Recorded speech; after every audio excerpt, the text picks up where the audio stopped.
quando o gelo virou dinheiro. Você conseguiria imaginar um mundo onde o frio vale dinheiro? Onde blocos de gelo retirados de lagos congelados são tão preciosos quanto o ouro e servem para comprar carne, leite e até serviços? Parece ficção científica, mas foi realidade, e não faz tanto tempo assim. No século XIX, muito antes da invenção das geladeiras elétricas, algo curioso aconteceu nos Estados Unidos. O que hoje é tão banal quanto abrir um freezer, naquela época era um luxo caro, raro e cobiçado. Em meio à Revolução Industrial, o país vivia uma transformação acelerada e, no meio disso, surgiu um comércio incomum, o comércio de gelo. Mas não qualquer gelo. Era o gelo puro, cristalino, extraído das águas congeladas do norte, como os lagos de Massachusetts. Homens arriscavam a vida no inverno para cortar enormes blocos, com serras e machados, empilhando tudo em depósitos isolados com serragem, esperando o verão para vendê-lo. Esses blocos gelados atravessavam o país de navio, enfrentando o calor do sul, apenas para garantir uma coisa: frescor e conservação. E foi aí que o inesperado aconteceu. Em lugares quentes como Nova Orleans ou Havana, o gelo passou a ser mais do que um bem, virou moeda de troca. Seu valor era tão alto que famílias trocavam blocos por alimentos perecíveis, como leite ou carne, que precisavam ser mantidos frios. Em alguns casos, até serviços podiam ser negociados com gelo como pagamento. Era uma economia gelada, literalmente. Mas o que acontece quando sua moeda derrete com o tempo? Como confiar em um sistema baseado em algo tão transitório? Essa é uma das histórias mais fascinantes sobre como a humanidade deu valor a elementos inesperados. O gelo, símbolo de frescor e pureza, se tornou parte de uma engrenagem econômica e moldou a logística, o consumo e até a arquitetura de cidades. Prepare-se para descobrir como esse fenômeno moldou indústrias, salvou alimentos e influenciou o mundo moderno de formas que você jamais imaginou. E no final, fica uma pergunta: o que mais já serviu como dinheiro e você nunca imaginaria? No início do século XIX, o conceito de armazenar alimentos frescos durante longos períodos ainda era uma utopia para a maioria das famílias americanas. Sem geladeiras, a carne estragava em dias, o leite azedava em horas, e conservar qualquer produto era um desafio diário. Foi nesse cenário de escassez que um homem enxergou algo que ninguém via: o gelo como uma mercadoria de valor inestimável.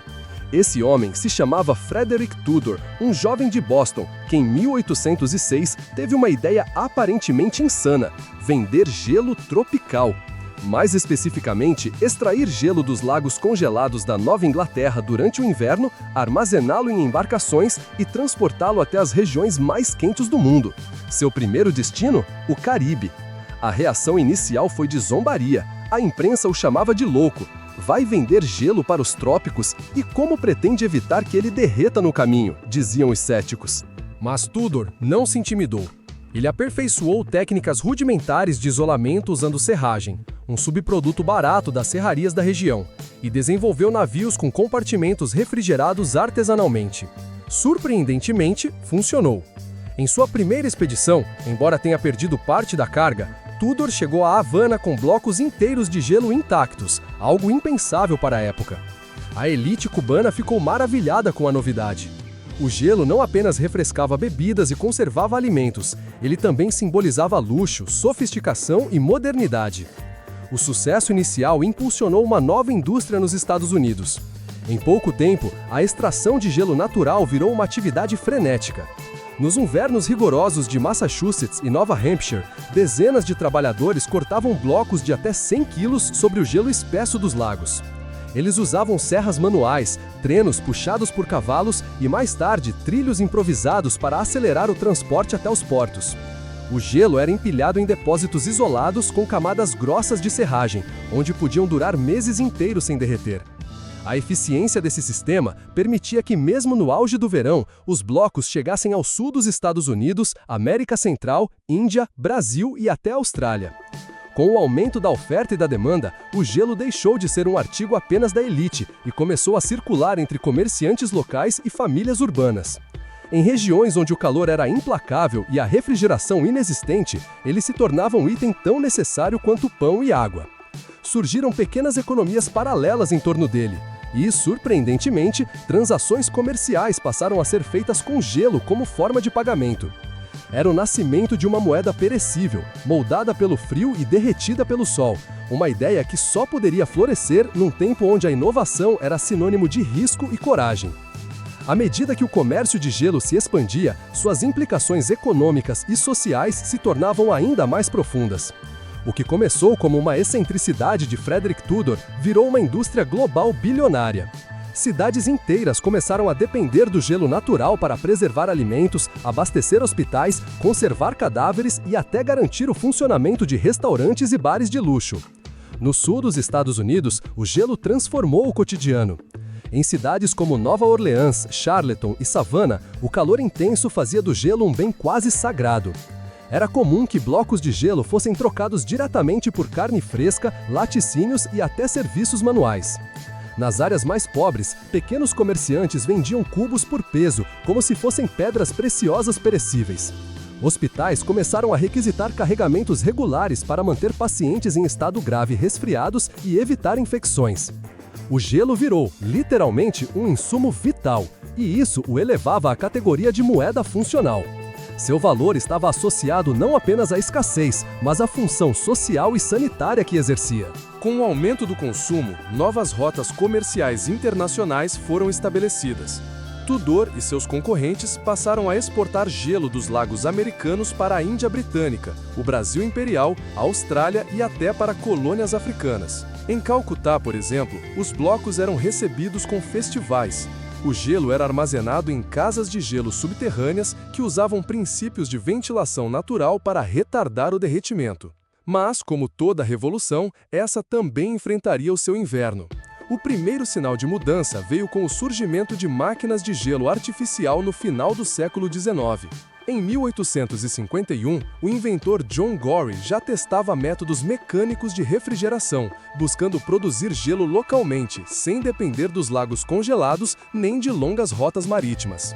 Apesar de enfrentarem resistência e limitações técnicas, essas máquinas prenunciavam uma revolução silenciosa. Ao mesmo tempo, o desmatamento excessivo e o uso predatório dos lagos começaram a impactar o meio ambiente.